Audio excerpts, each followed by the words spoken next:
The Arctic used to be a blank space on the map, cold, distant, untouchable. Today, it sits at the center of a global power shift.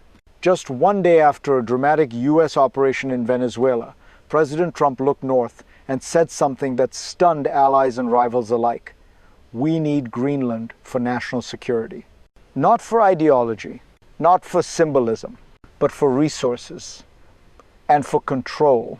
Beneath Greenland's ice lies a concentration of rare earth elements that modern economies cannot function without. Fighter jets, missiles, electric vehicles, satellites, all depend on minerals the United States does not securely control. At the same time, melting ice is opening new Arctic shipping routes, shortening global trade by thousands of kilometers, and turning geography itself into a weapon. This is not about buying an island. It's about what happens when climate, minerals, and security collide. Stay with me, because before we talk about solutions, we need to understand the problem hiding in plain sight and why Greenland suddenly matters more than ever. The problem is not whether Greenland has resources. It is whether the United States can access them before strategic reality hardens. America's rare earth supply chains are fragile by design. Heavy rare earths flow through a system dominated by China. In 2025, export controls exposed that weakness. Automotive production slowed. Defense planners saw risk, not abstraction. Greenland holds the answer on paper. It ranks 8th globally in rare earth reserves. Two deposits, Kvanefjeld and Tanbreez, are among the largest known, yet not a single ton has been mined. Why? Because geology is only the first hurdle. Mining in Greenland means Arctic weather, limited ports, weak power grids, and fierce local resistance. It means regulatory uncertainty around uranium. It means projects frozen by politics, not physics. This creates a paradox. The minerals the West needs most sit in a place the West struggles to develop. To understand how this contradiction emerged, we have to step back. We need the history that turned Greenland from frozen outpost into a strategic fault line. Greenland's strategic value did not begin with rare earths. It began with war. During World War II, the United States built air and naval bases on the island to secure the North Atlantic. When the Cold War followed, those bases stayed. Greenland became an early warning shield against Soviet missiles. Today, that legacy lives on at the Pituffik Space Base, the northernmost US military installation on Earth. But history is repeating itself under new rules. This time, the trigger is climate. As Arctic ice melts, access changes. Minerals once locked beneath ice become reachable. Sea lanes once theoretical become commercial. The Northwest Passage promises a route thousands of kilometers shorter between Asia and Europe. Geography is no longer static. It is accelerating. At the same time, China entered the Arctic conversation. Through its Polar Silk Road strategy, Beijing labeled itself a near-Arctic state and sought footholds in research, infrastructure, and resources. Most attempts failed, but the intent never disappeared. As the Arctic opens, power follows.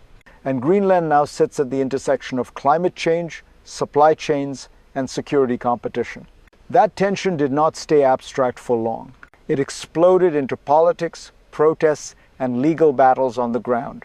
The first crisis did not come from Washington or Beijing. It came from Greenland itself.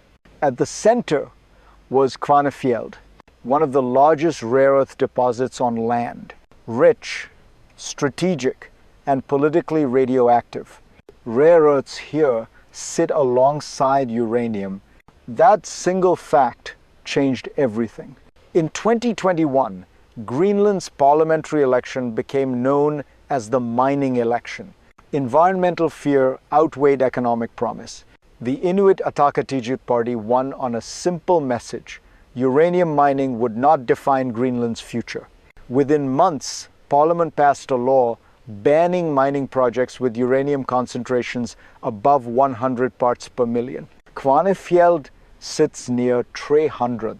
The project stalled overnight. Not because markets failed, not because the ore was poor, but because social license collapsed.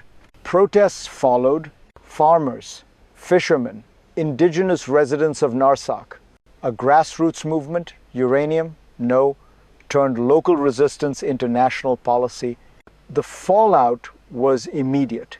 Energy Transition Minerals sued Greenland for $11.5 billion, nearly 4 times the island's GDP. This was the moment the world should have paid attention, because it revealed a hard truth. In Greenland, power does not flow from geology. It flows from politics, and that raises a deeper question, one that sits beneath every Arctic resource play. The hidden mechanism is not rare earth chemistry.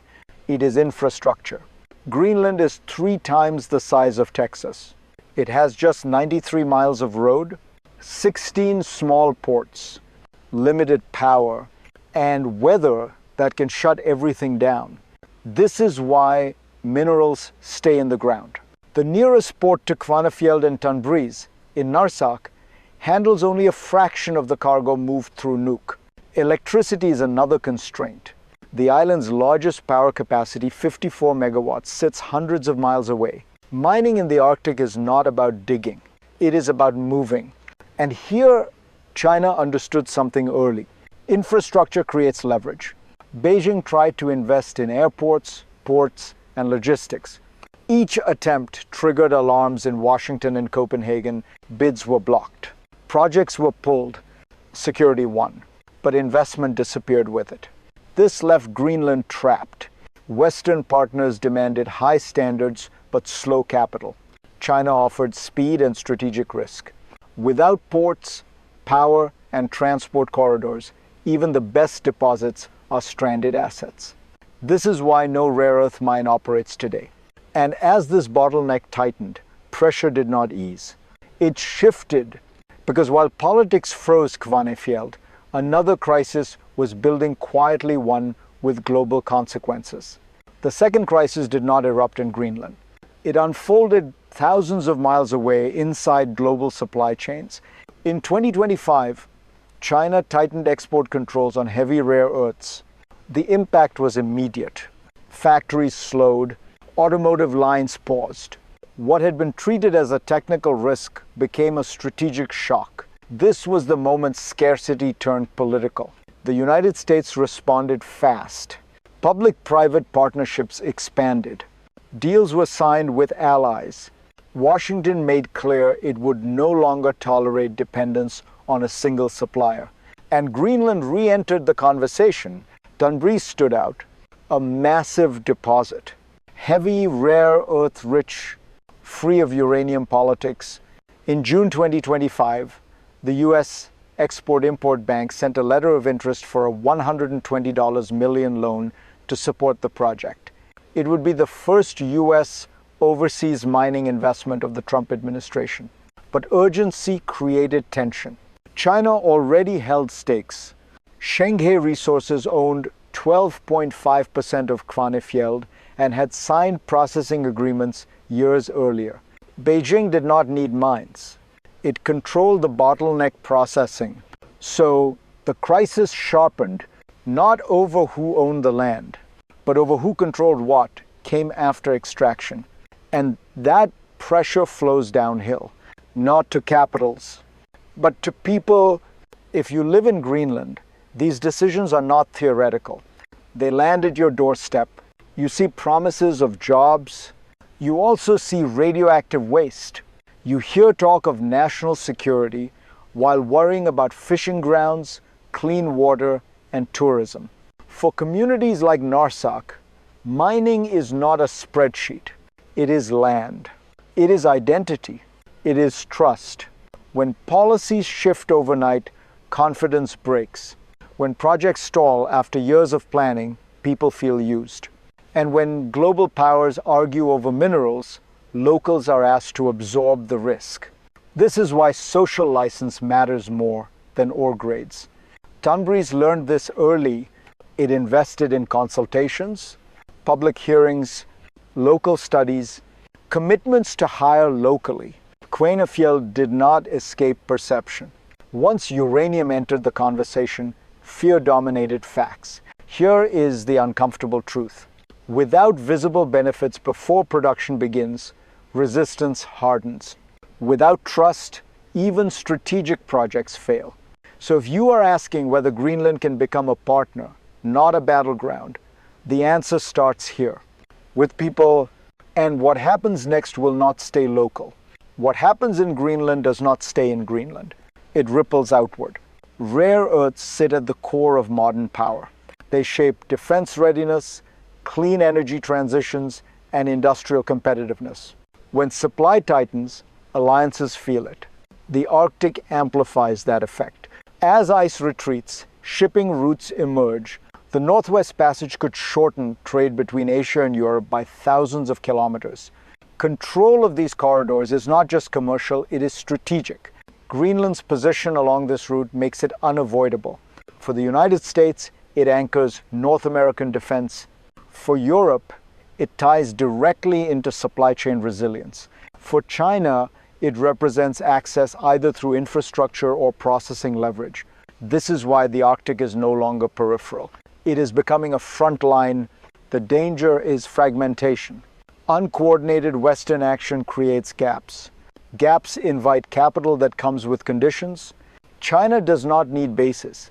It needs offtake agreements, processing rights, and long-term dependence. That is why unilateral moves fail. This is not a zero-sum land grab. It is a systems competition, standards versus speed, trust versus leverage. And that brings us to the future. The future of Greenland breaks into three paths. The first is cooperation. The United States works with Europe. Infrastructure is built deliberately. Ports, power, and transport corridors unlock mining without forcing political shortcuts. Standards stay high. Communities see benefits early. Greenland becomes a stable supplier, not a pressure point. The second is drift. Projects move slowly. Regulatory uncertainty lingers. Capital hesitates.